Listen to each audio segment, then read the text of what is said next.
Odd shapes scudding across the skies, weird flashes in the night. There's a perfectly logical explanation. Or is there? America, of course, is the birthplace of the unidentified flying object. Naturally, they've been seen here too. On both sides of the Atlantic, there's been no shortage of documented information on the subject. But now it's been revealed that the KGB kept files on UFOs at its headquarters in Moscow. David Enser reports. August 6, 1968, in Riga, Latvia. It is 3 o'clock on a sunny afternoon. A Soviet camera team is shooting a routine propaganda film about military preparedness. And suddenly the pilots shouted, "Look, film it." We looked and saw a triangle at a tremendous height. It was later estimated to have been flying at 7 miles up. It was apparently enormous. Before a plane could scramble into the air to identify the object, it went behind a cloud and disappeared. I understood after the report to the government that they really took it seriously. I say seriously because the film was taken away. It was declared completely secret. The film was immediately locked up in KGB vaults and never seen by the public. That is, until we got a hold of it. During a 5-month investigation, Primetime obtained over 1,000 pages of documents collected by the old KGB. We spoke to dozens of Russian scientists, government officials, and military men. We now know that the entire Soviet armed forces, a total of 15 million people over 10 years, was involved in a UFO study that turned up 40 major incidents, including one that prompted fears of accidental nuclear war.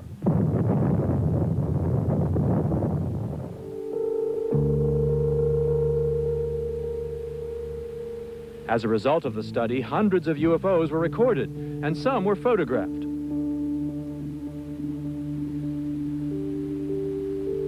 Some of the reports and some of the photos were clearly faked, but in other cases there were multiple witnesses of varying backgrounds. For more than 30 years, the Soviet approach to UFOs was colored by Cold War paranoia. At first, we believed UFOs were something made by the Americans. But when we got reports that the Americans suspected us of the same thing, then we realized it was some unexplained phenomenon. An unexplained phenomenon seen as a possible threat to the Soviet Union. September 20th, 1977, Petrozavodsk.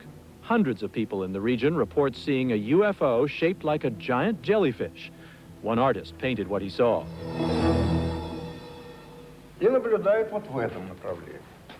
Levgin Dillis, a scientist from Russia's top astronomical institute, collected eyewitness reports and used them to estimate the altitude and the trajectory of the UFO. It turned out that it was something like 7 miles above the ground. It could not be a satellite, polar lights, an aircraft, or a meteorite. I don't know what it could have been. The military could not explain Petrozavodsk. That worried the leaders of the Soviet Union. What were these UFOs? Who sent them here? In November 1977, a special meeting was convened at the Kremlin. 35 people were present, top military brass, scientists, and government ministers. Meet the man chosen at that meeting to coordinate the military's research on UFOs, Colonel Boris Sokolov. I was coordinator at the Defense Ministry of Research into the field of anomalous phenomena in the atmosphere and in outer space. Sokolov says the military's interest was driven, again, by the Cold War. The Russians had observed that UFOs seemed able to fly at extraordinary speeds and to disappear from radar, even from sight, at will.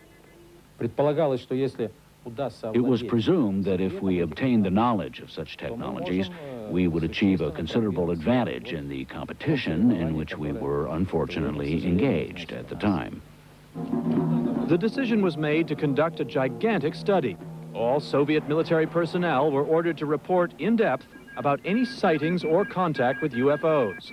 Over a 10-year period, 15 million people told Moscow about everything unusual that they saw, photographed, or monitored on radar.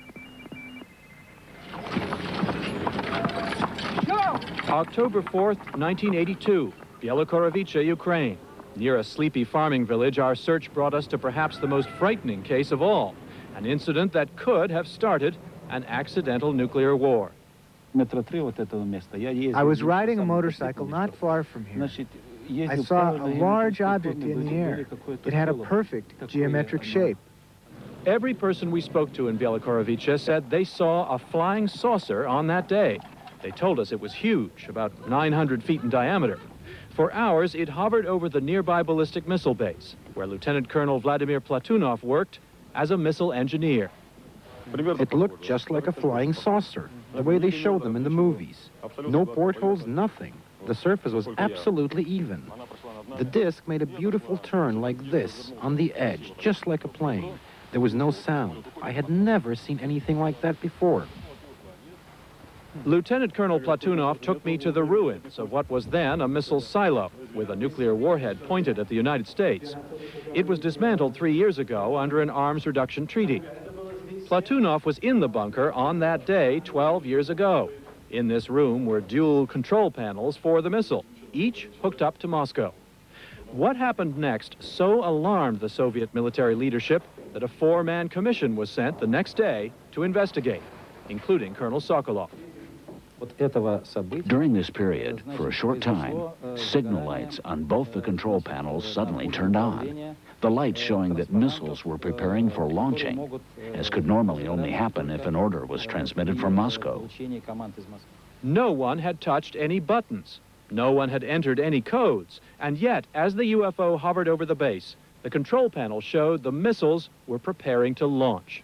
For 15 agonizing seconds, the base lost control of its nuclear weapons. What happened here on that day has never been explained. There were military exercises going on at the time of the incident involving the use of explosives in the air, but they were over 200 miles away. The weather conditions were normal, and when the commission ordered the control panels of the missile base taken apart, piece by piece, nothing was found to be out of order. February 23rd, 1988, 6 years later, Kapustin Yar near the Caspian Sea in southern Russia. It is Soviet Army and Navy Day, a national holiday. An unidentified flying object appears on the radar screen protecting the military base. As the UFO moves towards central Russia, the entire Soviet anti-ballistic missile radar grid goes on alert. Several times, fighter pilots are ordered to fire on the object. Each time, the pilot would report that as he prepared to fire, the target had disappeared. Finally, the UFO went away for good. Then Colonel Andrei Varfolomeyev, who was on duty that day, says the top brass decided not to file a report. Who needs to become notorious as the cuckoo commander? Some believe there are UFOs, others don't. But a commander does not need the headache. What were the standing orders, if there were any, for the military, if they saw a UFO, a flying object that they could not identify as friend or foe? Were the orders to shoot it down or to let it go? There were orders to watch them until they presented a threat to the military. If there was such a threat, they were to be destroyed. March 2nd, 1991, Leningrad Airport. On the control tower balcony, air traffic controller Valery Rapitsky. I went out for a smoke. It was rather dark, and suddenly a very bright, pulsating star caught my eye. I could see by its altitude that it was too low to be a star. It was some shining object. I told the guys. Then we looked at the radar screens and saw that it was hanging over Sosnovy Bor, where we have a nuclear power station. Look, guys, a UFO, a UFO. What the? These are the actual tapes made on that day. They've never been broadcast before. Listen to their voices. You can hear the excitement of the controllers about what they're seeing. Is it single, or are there a few of them? Looks like a group. We have 2 or 3 spots now. The controllers have never seen anything like it. Look how fast it's moving. What is the speed? What is it? It's 3,154 kilometers per hour. That is almost 2,000 miles an hour. No plane known to man can travel at that speed from a dead stop. 40 miles away at the Sosnovy Bor nuclear power plant, workers run outside to gaze at what is hovering above them. What did you think when you saw it? That it was very beautiful. Top Russian scientists who have looked into UFOs tend to be skeptics. I showed astrophysicist Yuli Platov the film in Riga of the Silver Triangle. This one is a research balloon, a triangle-shaped French balloon. No doubt, absolutely. This is a balloon that can go to 18 miles up. The sides of the triangle are 150 feet each. The French government confirms such research balloons were in production by 1968, but we checked, and the only two said to have been launched in the region went up the month after the Riga UFO was seen. Throughout the Cold War, experts say over 95% of all UFO sightings in Russia can readily be explained as man-made, some of their own top-secret space and weapons research programs. Officially, for many years, this launching pad at Plesetsk didn't exist. And remember the 1977 Petrozavodsk UFO? Some experts believe it was really just a cloud of missile exhaust from a secret launch. Even skeptics, though, admit that some phenomena defy explanation. And every year, hundreds spend their summers camped out near places where UFOs have allegedly been seen, trying to photograph and otherwise monitor their activities. Millions in this country believe in the power of faith healers, signs of the zodiac, ghosts. During 3 years of living in Moscow, I've learned that people here are more willing than Americans to suspend disbelief. Scientific proof isn't everything. There is a mystical side to the Russian soul. Many people tell me they are convinced not only that life exists elsewhere in this universe, but that our Earth is being visited. They are eager to make contact. At the end of all this work, are you a skeptic, or do you believe that there are flying objects from some other place that come here?